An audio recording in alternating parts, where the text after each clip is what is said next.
GK with એમમાં આપ સૌનું સ્વાગત છે.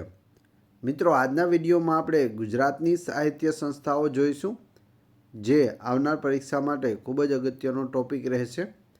જેની અંદર આપણે સાહિત્ય સંસદ, બુદ્ધિવર્ધક સભા, ગુજરાત વિદ્યાસભા, પ્રેમાનંદ સાહિત્ય સભા, ગુજરાત સાહિત્ય સભા, ગુજરાત સાહિત્ય અકાદમી, ગુજરાત સાહિત્ય પરિષદ, ફાર્બસ ગુજરાતી સભા, ભારતીય વિદ્યાસભા, નર્મદ સાહિત્ય સભા અને ગુજરાત વિદ્યાપીઠ વિશે વાત કરીશું. લાસ્ટમાં તમારી ટેસ્ટ પણ લેવામાં આવશે, તો વિડીયો વ્યવસ્થિત જોવો અને ટેસ્ટ આપી તમે તમારું નોલેજ પણ ચેક કરી શકો છો. એ સિવાય આની પીડીએફ પણ તમને પ્રોવાઈડ કરાવવામાં આવશે. જોઈએ ખૂબ જ અગત્યનો આ વિડીયો. પ્રથમ છે ગુજરાત વિદ્યાસભા. ઈસવીસન 1843માં એલેક્ઝાન્ડર કિનલોક ફાર્બસે અમદાવાદમાં ગુજરાત વર્નાક્યુલર સોસાયટીની સ્થાપના કરી હતી, જે સમયાંતરે હવે ગુજરાત વિદ્યાસભા તરીકે પ્રસિદ્ધ છે. તો ગુજરાત વિદ્યાસભાની સ્થાપના કોણે કરી? એલેક્ઝાન્ડર કિનલોક ફાર્બસે કરી. ક્યારે કરી? 1843માં. ત્યારે તેનું નામ રાખ્યું હતું ગુજરાત વર્નાક્યુલર સોસાયટી, જેનું નામ બદલીને હવે ગુજરાત વિદ્યાસભા કરવામાં આવેલું છે. આ સંસ્થાએ કેળવણી સાહિત્યના ક્ષેત્રે ઉત્તમોત્તમ પ્રદાન કરેલું છે. વર્તમાન નામનું સાપ્તાહિક છે તે શરૂ કર્યું હતું. વર્તમાન નથી, વર્તમાન યાદ રાખજો. બુદ્ધિપ્રકાશ સામયિક ગુજરાતી ભાષાનું સૌથી જૂનું સાહિત્ય સામયિક છે, જેને બુધવારિયા તરીકે પણ ઓળખવામાં આવે છે. આ સંસ્થાનું કાર્યાલય અમદાવાદ ખાતે આવેલું છે. હેડ ઓફિસ અમદાવાદમાં છે. ત્યારબાદ વાત કરીએ ગુજરાત સાહિત્ય સભાની. ગુજરાતી સાહિત્ય સભા, જે અગાઉ સોશિયલ એન્ડ લિટરરી એસોસિએશનના નામે ઓળખાતી હતી, જેને હાલ આપણે ગુજરાત સાહિત્ય સભા તરીકે ઓળખીએ છીએ. આ સંસ્થાની સ્થાપના રણજીતરામ વાવાભાઈ મહેતાએ 1898માં કરી હતી. પાછળથી 1904માં તેનું નામ છે તે બદલવામાં આવ્યું હતું. આ સંસ્થાનો મુખ્ય હેતુ મહાન ગુજરાતી સાહિત્યકારોની જન્મજયંતિ ઉજવવાનો, પુસ્તક પ્રકાશન અને હસ્તપ્રતો સાચવવાનો છે. આ સંસ્થાનું મુખ્ય કાર્યાલય છે તે અમદાવાદમાં આવેલું છે.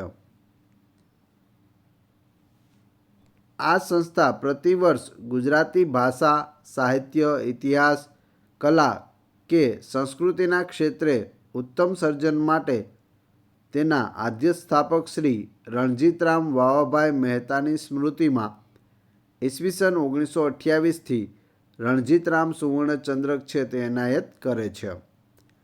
સૌ પ્રથમ 1928માં ઝવેરચંદ મેઘાણીને લોક સાહિત્યમાં સંપાદન તરીકે પ્રથમ પુરસ્કાર છે રણજીતરામ સુવર્ણચંદ્રક તે એનાયત થયો હતો.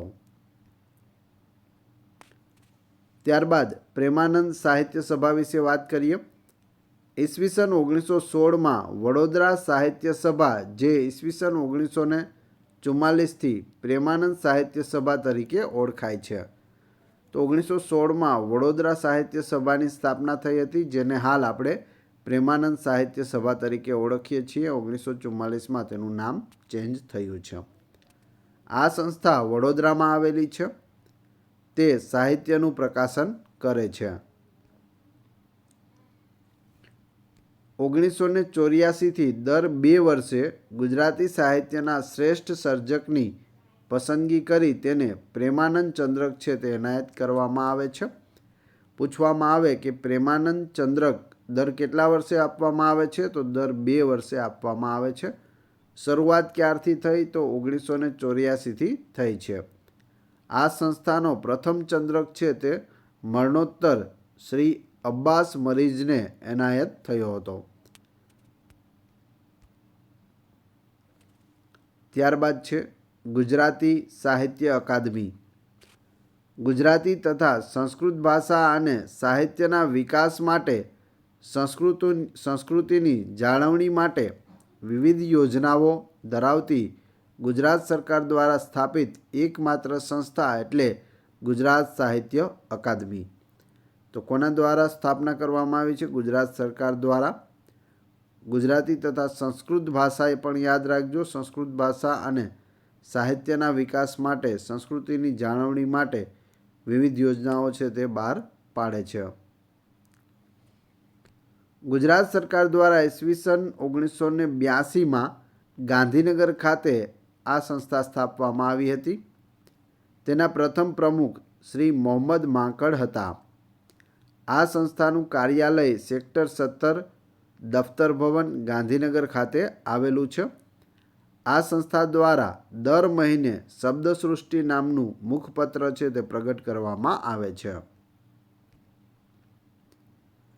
આ સંસ્થાની મુખ્ય યોજનાઓ નીચે મુજબ છે. 1. ગુજરાતી ભાષાના વિવિધ વિષયના ઉત્તમ પુસ્તકના સર્જકોને રોકડ રકમનો એવોર્ડ આપવામાં આવે છે. 2. ઇતિહાસ, તત્વજ્ઞાન, વિજ્ઞાન, કલા, ભાષા સાહિત્ય જેમાં નવલકથા, નવલિકા, નાટક વગેરેનો સમાવેશ થાય છે.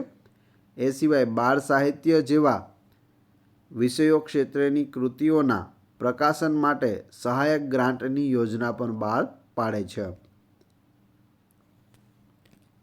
અંગ્રેજી, હિન્દી, સિંધી તથા ઉર્દૂ ભાષા સિવાયની અન્ય અર્વાચીન ભાષાઓમાં અનુવાદ કૃતિઓના પ્રકાશન માટે સહાયની ગ્રાન્ટ આપે છે. ત્યારબાદ છે નર્મદ સાહિત્ય સભા. ઈસવીસન 1923માં સુરત ખાતે ગુજરાતી સાહિત્ય મંડળની સ્થાપના થઈ, જે પાછળથી ઈસવીસન 1939માં નર્મદ સાહિત્ય સભા તરીકે ઓળખાય છે.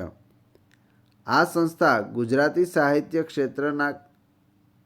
સાહિત્યના ક્ષેત્રમાં ઉત્તમ પ્રદાન કરનારને નર્મદ ચંદ્રક છે તે એનાયત કરે છે. પ્રથમ નર્મદ સુવર્ણચંદ્રક છે તે જ્યોતિન્દ્ર દવેને અપાયો હતો, તો એ પણ યાદ રાખજો. પ્રથમ નર્મદ સુવર્ણચંદ્રક કોણે પ્રાપ્ત કર્યો? જ્યોતિન્દ્ર દવેએ. તો મિત્રો, આ બધા જે ટોપિક છે એમાંથી વારંવાર પરીક્ષાઓમાં પ્રશ્નો પૂછાય છે. વિડીયો પસંદ આવી રહ્યો હોય તો લાઈક જરૂર કરી દેજો અને ચેનલ ઉપર નવા હોય તો ચેનલને સબસ્ક્રાઈબ કરવાનું ના ભૂલશો. હવે વાત કરીએ ગુજરાતી સાહિત્ય પરિષદની. ગુજરાતમાં સાહિત્ય ક્ષેત્રે વિકાસ અને પ્રગતિ સાધવાના ધ્યેય સાથે ગુજરાતના સંસ્કાર પુરુષ રણજીતરામ વાવાભાઈના નિષ્ઠાભર્યા પ્રયત્નોથી ઈસવીસન 1905માં ગુજરાતી સાહિત્ય પરિષદ અસ્તિત્વમાં છે તે આવે છે. સ્થાપના 1905 યાદ રાખજો. આ સંસ્થાનો મુખ્ય હેતુ ગુજરાતી ભાષા, સાહિત્ય, કલા અને સંસ્કૃતિની જાળવણી અને તેનો વિકાસ કરવાનો છે. ગુજરાતી સાહિત્ય પરિષદના પ્રથમ અધ્યક્ષ ગોવર્ધનરામ ત્રિપાઠી હતા. તો પ્રથમ અધ્યક્ષ કોણ હતા? ગોવર્ધનરામ ત્રિપાઠી, એ પણ યાદ રાખજો. આ સંસ્થા દ્વારા પ્રતિવર્ષ એટલે કે દર વર્ષે પરિષદ અને જ્ઞાન સત્ર છે તે યોજવામાં આવે છે. ગુજરાતી સાહિત્ય પરિષદના મુખપત્ર તરીકે પરબ નામનું માસિક છે તે પ્રગટ કરવામાં આવે છે. પરિષદનું મુખ્ય કાર્યાલય અમદાવાદમાં આવેલું છે, એટલે હેડ ઓફિસ અમદાવાદમાં છે. ત્યારબાદ ભારતીય વિદ્યાભવન, ઘણી વખત પૂછાય છે આના વિશે પ્રશ્નો. આ સંસ્થાની સ્થાપના 1938માં મુંબઈ ખાતે શ્રી કનૈયાલાલ માણેકલાલ મુનશીએ કરી હતી. તો કઈ જગ્યાએ આવેલી છે આ સંસ્થા? મુંબઈમાં આવેલી છે. ભરૂચમાં જન્મેલા કનૈયાલાલ મુનશીએ તેની સ્થાપના કરી હતી. આ સંસ્થા દ્વારા ગુજરાતમાં વિવિધ સ્થળે કોલેજો અને હાઈસ્કૂલોની સ્થાપના કરવામાં આવી છે. આ સંસ્થા સાહિત્ય ઉપરાંત જ્ઞાનના અન્ય ક્ષેત્રોમાં સંશોધન અને પ્રકાશનનું મહત્વનું કાર્ય કરે છે. ક્યારેક ભારતીય કલા કેન્દ્ર દ્વારા નાટકો પણ ભજવે છે. અંગ્રેજીમાં ભવંસ જર્નલ તથા ગુજરાતીમાં નવનીત, જે પાછળથી સમર્પણ નામે છે તે પ્રગટ થયેલું અને હાલમાં બંધ થયું છે. એવા સામયિક તેના નોંધપાત્ર પ્રકાશનો ગણાય છે.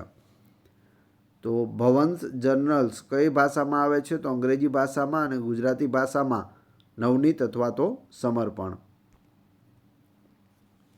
ફાર્બસ ગુજરાતી સભા ગુજરાતી ભાષા, સાહિત્ય, ઇતિહાસ અને સંસ્કૃતિના અભ્યાસ અને સંશોધન તથા સંવર્ધનને ક્ષેત્રે કામ કરતી મુંબઈની સૌથી જૂની ફાર્બસ ગુજરાતી સભાની સ્થાપના ઈસવીસન 1865માં થઈ હતી. ઈસવીસન 1936થી ફાર્બસ ગુજરાતી સભા ત્રૈમાસિક નિયમિત રૂપે પ્રગટ થઈ રહ્યું છે. આ સામયિક સાહિત્યના ક્ષેત્રે સંશોધનમાં અગત્યનું કાર્ય કરે છે. આ સંસ્થા 1851માં શરૂ થયેલી બુદ્ધિવર્ધક સભાનો ગ્રંથ સંભાળવાનું તથા ગ્રંથ પ્રકાશનનું કાર્ય પણ કરે છે. વાત કરીએ ગુજરાત વિદ્યાપીઠની. ગુજરાત વિદ્યાપીઠની સ્થાપના 1920માં ગાંધીજીએ નવી પેઢીને રાષ્ટ્રીય અને સર્વોન્મુખી કેળવણી આપવા માટે કરી હતી. ગુજરાત વિદ્યાપીઠ દ્વારા સાર્થ જોડણી કોર્સ 1929માં પ્રકાશિત થયો હતો. તો સાર્થ જોડણી કોર્સ કોના દ્વારા પ્રગટ કરવામાં આવ્યો? ગુજરાત વિદ્યાપીઠ દ્વારા કરવામાં આવ્યો. ક્યારે? 1929માં. આ સંસ્થાની મદદથી પુરાતત્વ, શિક્ષણ અને સાહિત્ય તથા સાબરમતી જેવા સામયિકો છે તે પ્રગટ થતા હતા. ગાંધીજી દ્વારા 1920માં અમદાવાદમાં તેની સ્થાપના કરવામાં આવી હતી. હવે વાત કરીએ બુદ્ધિવર્ધક સભાની. 1851માં કવિ નર્મદ અને તેમના મિત્રો દ્વારા આ સંસ્થાની સ્થાપના થઈ હતી, બુદ્ધિવર્ધક સભાની. ત્યારબાદ છે સાહિત્ય સંસદ. સાહિત્ય સંસદની સ્થાપના કનૈયાલાલ માણેકલાલ મુનશીએ કરી હતી. આ સંસ્થા ગુજરાત માસિક અને ત્રૈમાસિક અંક છે તે ચલાવે છે. હવે તમારી ટેસ્ટ, જે આપણે વિડીયો જોયો તેમાંથી તમને અહીં પ્રશ્નો પૂછવામાં આવે છે, જેના જવાબ તમારે કોમેન્ટ બોક્સમાં આપવાના છે, જેથી મને ખ્યાલ આવે કેટલા લોકો વ્યવસ્થિત વિડીયો જુએ છે અને કેટલા લોકોને આ પ્રશ્નોના જવાબ આવડે છે. પ્રથમ પ્રશ્ન, રણજીતરામ સુવર્ણચંદ્રક કઈ સંસ્થા આપે છે? ગુજરાતી ભાષાનું સૌથી જૂનું સાહિત્ય સામયિક કયું છે? પ્રેમાનંદ સાહિત્ય સભા ક્યાં આવેલી છે? અને ચોથો પ્રશ્ન, પ્રથમ નર્મદ સુવર્ણચંદ્રક કોને અપાયો હતો? તો ચારે ચારના ક્રમશઃ કમેન્ટ બોક્સમાં જવાબ આપી દેજો. આ વિડીયોની PDF મેળવવા માટે તમે ટેલિગ્રામમાં GK with AM ચેનલની મુલાકાત લઈ શકો છો, કે જેની લિંક ડિસ્ક્રિપ્શનમાં પણ આપેલી છે. વિડીયો પસંદ આવ્યો હોય તો લાઇક, કોમેન્ટ, શેર અને સબસ્ક્રાઈબ કરવાનું ના ભૂલશો. આ ચેનલ ઉપર ઘણા બધા વિડીયો અવેલેબલ છે. તમે ચેનલના નામ ઉપર ક્લિક કરી વિડીયોમાં જઈ બધા જ વિડીયો જોઈ શકો છો. Thanks for watching my video.